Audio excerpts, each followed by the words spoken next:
What's up, guys? With the banner dropping imminently on World Flipper, I just wanted to cover the new units, give you guys a look at what they do, decide if they're worth pulling or not, and just give a quick little breakdown of what is coming up in this new banner. All right, guys, hopping straight into it, we have the first of the 2 5-stars of this banner. Her name is going to be Cipher, the Ice Queen Cipher. She is a water 5-star with the leader ability of when her own HP is at or above 80%. Water characters will then receive an attack buff of 120%, and when water characters' HP is at or below 80%, you will heal that character for 20% of their max HP for one time only. She has the active skill of using strong ice magic, deals water damage times 12 to the entire field without breaking any weak points, so she's going to just AoE the whole board. It's going to inflict a water resistance down debuff minus 20% for 20 seconds and slow debuff for 20 seconds. Skill cost of 570. The ability 1, she will be doing all party members dealt damage to enemies with slow debuff plus 10%. With her ability 2, while her own HP is at or above 80%, water characters will receive an additional 40% attack. And while she's in that main slot for ability 3, while water characters' HP is at or above 80%, that character's fire resistance goes up by 30%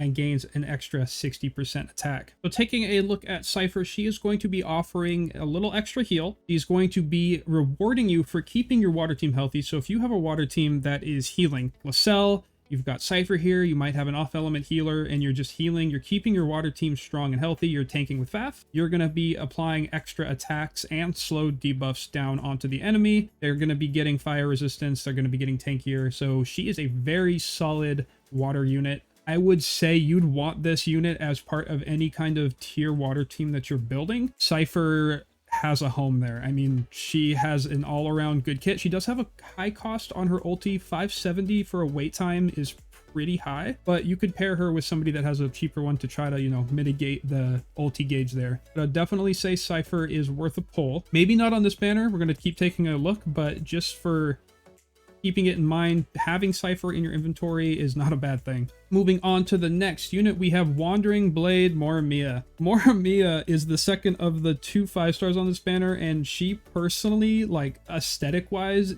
I am going to be pulling on this banner just purely for, you know, I want this in my box. I just love the way she looks, and it's just something that I want.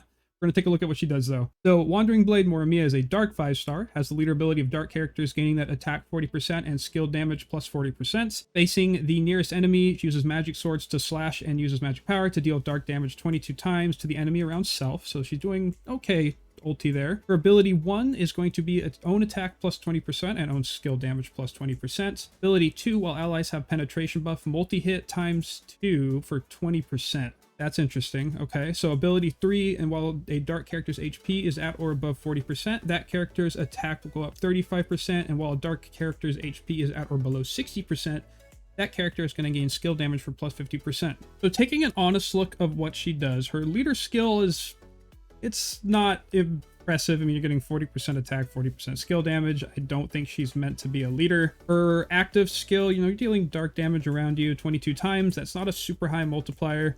And we have her skill cost of 520, which is still, you know, pushing the higher side. What really interests me, though, is her ability 2. So when you have a penetration buff, you're going to get that double hits. I'm thinking if you have some kind of, like, penetration team with her on it, even off element, just, you know, throw her on a team that is focused around activating that penetration buff. It doesn't have to be dark. She could apply that double hit and get you that extra damage. So I don't know if you guys are trying to save your stones and you're like, do I need both these 5-stars? I don't think this is a 5-star that you have to, like, go in deep for. If you pull her, if you do decide to pull on this banner and you get her, I think it would be fun to experiment with this unit on different teams. Don't know, however, if it's worth trying to chase after, because these other abilities, other than that ability 2, her ability 3 is cool too, but the ability 1 and just her ulti and her leader skill don't seem very, like, shocking. Aesthetically, though, just got that, like, to me, it's got that Halloween vibe. It's just the color scheme. It's just, you need it. All right, guys, moving along, we have the 4-star of the banner, Sardonic Swordsman Adonis. He is a Thunder 4-star. His leader skill is going to be Thunder characters attack plus 40% and Breakdown Punisher plus 25%. His ulti skill is for a short while, deals lightning damage 24.75 times to enemies hit, and then grants himself an attack buff of 100% for 15 seconds. Fills Fever Gauge for 30. We got some more Thunder Fever support here. He's got the skill cost of 480. His ability 1 is going to be while combo count is at or above 10, he's going to gain his own attack up another 60%. Ability 2 is his own break/down punisher plus 20%. And during fever, multi-hit 2 times is going to go for 40%. So this is more Thunder Fever support. And I put together a Christmas Yushiro X Sushi team for Thunder Fever now. And it's not super great, but with him on the team, it's pretty cool because you get the multi-hit buff. He's going to be buffing himself up. He's going to be increasing the fever gauge. So I like the idea of, if you have that Thunder Fever lead of Christmas Shishiro, you could throw him on that team and it might perform a little better. But I wouldn't summon for this guy just for your Thunder Fever yet. All right, and moving on to the last new unit of the banner, we are going to have the 3-star Stella's Bodyguard Kate. So she is a 3-star wind unit, and her leader ability is going to be Wind Character's Breakdown Punisher plus 30%. Her skill is going to be handling her dagger, deals wind damage 30 times to struck enemies in front, skill cost of 380. Ability 1, 2, and 3 are all going to be break/down punishers, so she's going to get that 30. Oh my goodness, she's going to have a lot of breakdown punisher damage here. If I pull her, it would be a lot of experimenting to see if I could make that punisher percentage just really shine and, you know, be worth putting all that investment into it. Be interesting to see. All right, guys, that's going to be it for my look at the new units coming to World Flipper. If you guys do decide to pull, I think Cipher is the unit that you want to see.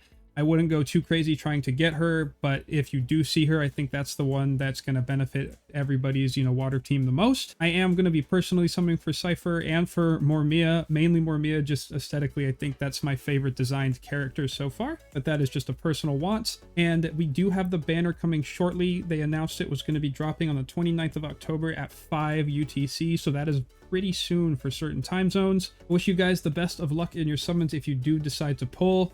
Thank you guys for stopping by and watching these videos. If you're new here, if you're enjoying the World Flipper content, if you'd like to see more World Flipper content and just gotcha content all around, hit that sub button. Remember guys, if you hit that thumbs up, it'll help bring my rates up. Peace guys.